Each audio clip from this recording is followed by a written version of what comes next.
दोस्तों, भारत में आर्मी और रेलवे के बाद सबसे ज्यादा जमीन वक्फ बोर्ड के पास में है। लेकिन दोस्तों, आज भी भारत के अधिकतर नागरिकों को यही नहीं पता कि वक्फ बोर्ड है क्या। तो दोस्तों, आइए सबसे पहले जानते हैं हम वक्फ बोर्ड के बारे में।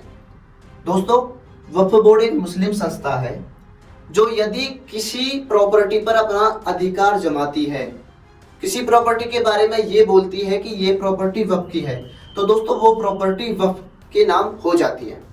और दोस्तों, आश्चर्य की बात तो ये है कि यदि वक्फ बोर्ड किसी प्रॉपर्टी पर दावा करता है कि ये प्रॉपर्टी वक्फ बोर्ड की हो गई, तो दोस्तों उसके खिलाफ उस प्रॉपर्टी का मालिक केस भी नहीं कर सकता।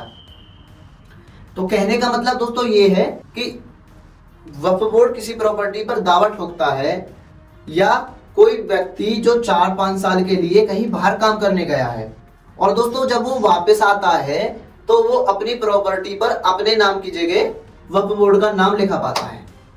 लेकिन दोस्तों, अभी सरकार ने वक्फ के विपक्ष में एक बिल पारित किया है जहां पर यदि वक्फ किसी प्रॉपर्टी पर अपना दावा घोषित करता है, वो बताता है कि ये प्रॉपर्टी वक्फ की है, तो वक्फ बोर्ड को भी पूरा प्रूफ सरकार को देना होगा। दोस्तों, लेकिन सवाल ये उठता है कि वक्फ के पास अभी तक लगभग 9 लाख प्रॉपर्टियां हैं। हाँ दोस्तों, 9 लाख प्रॉपर्टियां वक्फ बोर्ड के नाम हैं।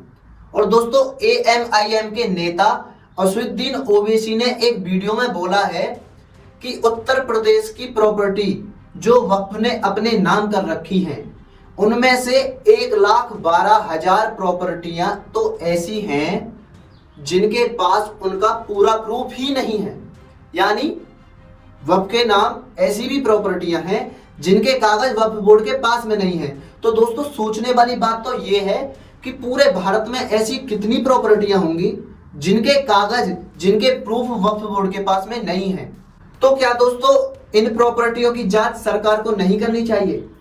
जिन प्रॉपर्टियों के कागज वक्फ बोर्ड के पास में नहीं है, जिन प्रॉपर्टियों का प्रूफ वक्फ बोर्ड के पास में नहीं है, क्या ऐसी प्रॉपर्टियों की जांच सरकार को नहीं करनी चाहिए? क्या इन प्रॉपर्टियों के असली मालिक को ये प्रॉपर्टियां वापस नहीं देनी चाहिए?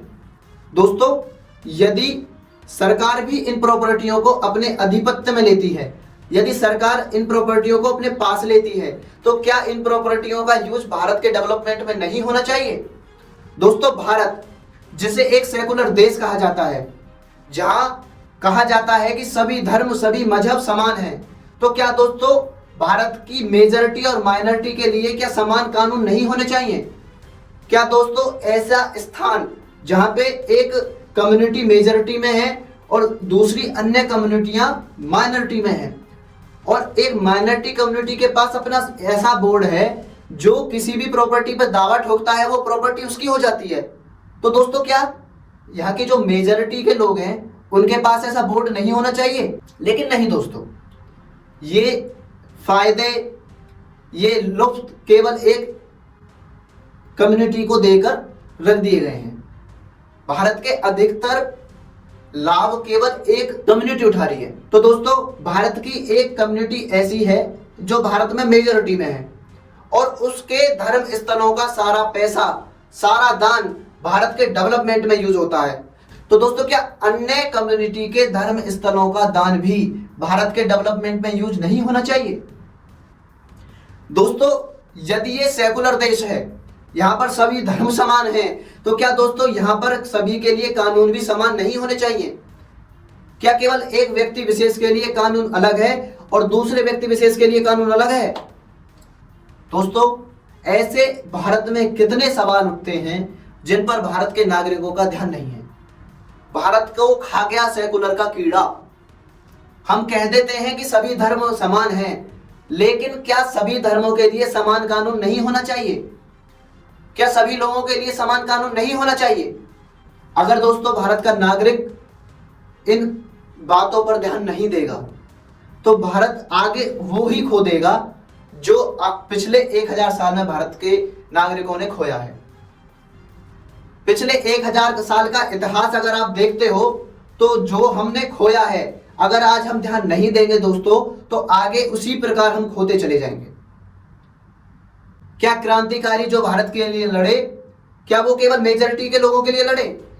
क्या वो इसीलिए लड़े कि केवल एक समाज के या केवल एक कम्युनिटी के लोग अपनी मनमानी करें?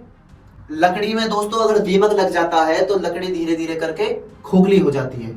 अगर भारत का हर नागरिक ऐसी बातों पर ध्यान नहीं देगा तो देश धीरे धीरे कर कर कमजोर हो जाएगा, खोखला हो जाएगा। भारत के हर नागरिक का कर्तव्य है कि वो केवल अपना लाभ ना सोच के अपने देश का लाभ भी सोचे। दोस्तों कोशिश करें ऐसे सवाल उठाए जाएं, कोशिश करें ऐसे सवाल और लोगों के आगे भी लाए जाएं। भारत देश में सभी समान हैं। यदि भारत देश में सभी धर्म समान हैं, सभी पंथ समान हैं, तो दोस्तों भारत देश में सभी कानून भी समान होने चाहिए।